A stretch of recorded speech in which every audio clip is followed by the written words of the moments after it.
வணக்கம். நான் கவிதா. இப்ப நம்ம எங்க இருக்கோம் அப்படின்னு பார்த்தீங்கன்னா, சிறுவாபுரி முருகன் கோயில்ல தான் இருக்கோம். இந்த கோவில் எங்க இருக்கு அப்படின்னு பார்த்தீங்கன்னா, சென்னையில தான் இருக்கு. சென்னை வந்து ம் பெரியபாளையம் கோயில் தெரிஞ்சிருக்கும் நெறைய பேருக்கு. பவானி அம்மன் கோயில் பெரியபாளையத்தில இருக்கு இல்லையா? அதுக்கு முன்னாடி ரெட் ஹில்ஸ்ல தான் இந்த கோவில் இருக்கு. இது வந்து ஒரு 200 2000 வருஷத்துக்கு பழமையான கோவில் அப்படின்னு சொல்றாங்க.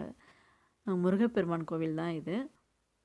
இங்க வந்து நம்ம என்ன வேண்டுதல் வச்சாலும், அவர் வந்து அந்த வேண்டுதல நிறைவேத்தி குடுக்குறாரு அப்படின்னு சொல்றாங்க. நானே போய் விசாரிச்சிருக்கேன் இந்த கோயில்ல போயிட்டு. நெறைய பேர் நான் கோயிலுக்கு போறப்போ நெறைய பேர் வருவாங்க இல்லையா? நம்ம பக்கத்துல சாமி கும்பிட்றதுக்கு வருவாங்க இல்லையா? அவங்க கிட்டலாம் நான் கேட்பேன் நானு. கேட்டதுக்கு எல்லாருமே அதான் சொன்னாங்க. எல்லாரும் சொன்னது ஒரே ஒரு பதில் தான். 6 வாரங்கள் வந்து விளக்கேத்துனா நம்ம நெனச்சது நடக்கும். 6 வாரங்கள் விளக்கேத்துனா நெனச்சது நடக்கும் அப்படின்னு சொல்றாங்க. சரி என்னென்னலாம் நடந்திருக்கு அப்படின்னு பார்த்தீங்கன்னா, ரொம்ப நாளா திருமணம் ஆகாம இருக்காங்க இல்லையா? ரொம்ப ஏஜ்டு ஆயிடுச்சு. ஏதோ ஒரு காரணத்தால கல்யாணம் பண்ணிக்காம இருக்காங்க. அப்படின்றவங்கள வந்து வேண்டிக்கிட்டு 6 வாரம் வந்து விளக்கேத்துனாங்கன்னா, அதாவது விளக்கு எந்த மாதிரின்னா, இங்கேயே வந்து விளக்கு விப்பாங்க. அத வாங்கி நம்ம ஏத்தணும். வெத்தல போட்டு அது மேல வந்து அகல் விளக்கு வச்சு அதில நெய் போட்டு எங்கேயோ வச்சுன்ருப்பாங்க. கடையிலே இருக்கும். அத வாங்கி நம்ம மனசார அந்த விளக்க ஏத்திட்டு வேண்டிக்கிட்டோம் அப்படின்னா, 6 வாரங்கள் தொடர்ந்து வந்து நம்ம விளக்கு ஏத்துனோம்னா, நம்ம நெனச்சது நடக்கும் அப்படின்னு சொல்றாங்க. திருமணம் ஆகாதவங்களுக்கும் சரி, இல்ல திருமணம் ஆயிடுச்சு, திருமணமாகி ரொம்ப நாள் ஆகுது, எங்களுக்கு குழந்தை இல்ல அப்படின்றவங்களுக்கும் சரி, இல்ல குழந்தை பிறந்துடுச்சு, எங்களுக்கு வந்து ஒரு சொந்தமா ஒரு வீடு இல்ல அப்படின்றவங்களுக்கும் சரி, இல்ல வீடு இருக்கு, அந்த வீடு பிரச்சனையா இருக்கு, அந்த வீடு எங்க கைக்கு வரணும் அப்படின்னாலும் சரி, இல்ல நாங்க வந்து இடம் வாங்கிட்டோம், அந்த இடத்துல வந்து எங்களால வீடு கட்ட முடியல அப்படின்னாலும் சரி, எல்லா பிரச்சனைக்குமே இங்க தீர்வு கிடைக்குது அப்படின்னு சொல்றாங்க. இங்க வரவங்களுக்கு எல்லாருமே பார்த்தீங்கன்னா அந்த வேண்டுதலுக்காக நான் வந்தேன் சரியாயிடுச்சு. இந்த வேண்டுதலுக்காக நான் வந்தேன் சரியாயிடுச்சு. அப்படின்னு தான் சொல்றாங்க. அவ்ளோ திருப்தியா சாமி கும்பிட்டுட்டு போறாங்க. முக்கியமா பார்த்தீங்கன்னா, இங்க வந்து பார்த்தீங்கன்னா, செவ்வாய்க்கிழம தான் விசேஷம் அப்படின்னு சொல்றாங்க. ஆனா செவ்வாய்க்கிழம பார்த்தீங்கன்னா, கிட்டத்தட்ட ஒரு 3, 4 லட்சம் பேர் அந்த கோவிலுக்கு வரதா சொல்றாங்க. அதனால செவ்வாய்க்கிழம விசேஷம்னா அன்னைக்கு தான் வரணும் அப்படின்லாம் ஒண்ணும் அவசியம் கிடையாது. உங்களுக்கு இந்த வாரத்தில என்னைக்காவது ஒரு நாள் என்னைக்கு உங்களுக்கு டைம் கிடைக்குதோ, அன்னைக்கு மட்டும் நீங்க வந்தா போதும் அந்த கோவிலுக்கு. செவ்வாய்க்கிழம தான் வரணும் அப்படிங்கிற எந்த அவசியமும் கிடையாது. அதே மாதிரி பார்த்தீங்கன்னா இந்த வீடியோ வந்து பார்த்தீங்கன்னா, நான் திங்கட்கிழம தான் இந்த வீடியோவ நான் ஷூட் பண்றேன். இப்போ இந்த வீடியோவ நீங்க பார்த்த வரைக்கும் பாருங்க.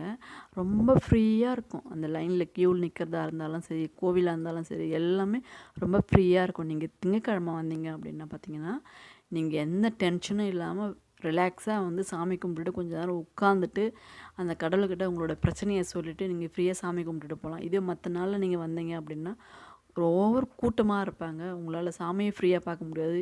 கியூல நிக்கணும். கிட்டத்தட்ட ஒரு 1 கிலோமீட்டர் கிட்ட நிக்கணும். கியூல நிக்கணும். எப்படியும் ஒரு 2 மணி நேரம், 3 மணி நேரமா லைன்ல நிக்கணும்.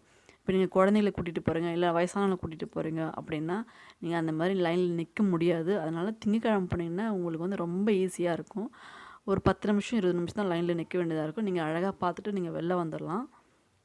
ரொம்ப ஈஸியா இருக்கும். அந்த மாரி திங்கட்கிழமை போற மாரி நீங்க ட்ரை பண்ணுங்க. வேற எந்த நாளும் நீங்க சூஸ் பண்ணாதீங்க. கூட்டம் ஓவரா இருக்கும். முக்கியமா செவ்வாய்க்கிழமை போவாதீங்க. பயங்கர கூட்டமா இருக்கும். கால வைக்கிறதுக்கு கூட இடம் இருக்காது. இப்ப பாருங்க, இது வந்து திங்கட்கிழமை தான். ஆனா எவ்ளோ ஃப்ரீயா இருக்கு பாருங்க கோவிலு.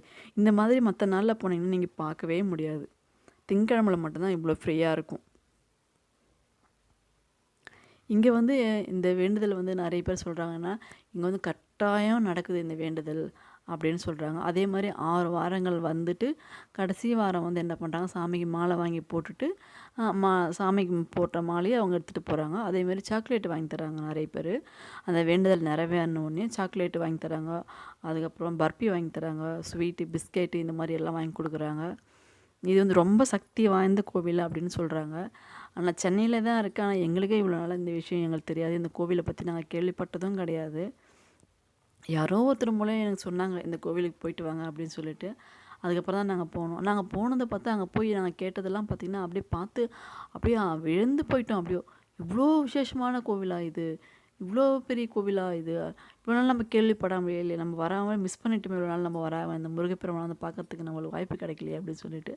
அதே மாரி இன்னொரு விஷயம் நீங்க நெனச்சுக்கோங்க, அந்த கோவிலுக்கு வந்து நாம நெனச்சா போக முடியாதாம் அந்த கோவிலு. அவரு முருகன் நெனைச்சா மட்டும் தான் நம்ம போக முடியுமாம். எவ்ளோ பேருங்க, நான் போலான்னு நெனச்சேன், என்னால போ முடியல. நான் போலான்னு நெனச்சேன், என்னால போ முடியல அப்படின்னு சொல்றாங்க. ஆனால் அவர் நினச்சா மட்டும்தான் நம்ம அந்த கோவிலுக்கு போக முடியுங்க. நம்ம நினச்சா போகவே முடியாது.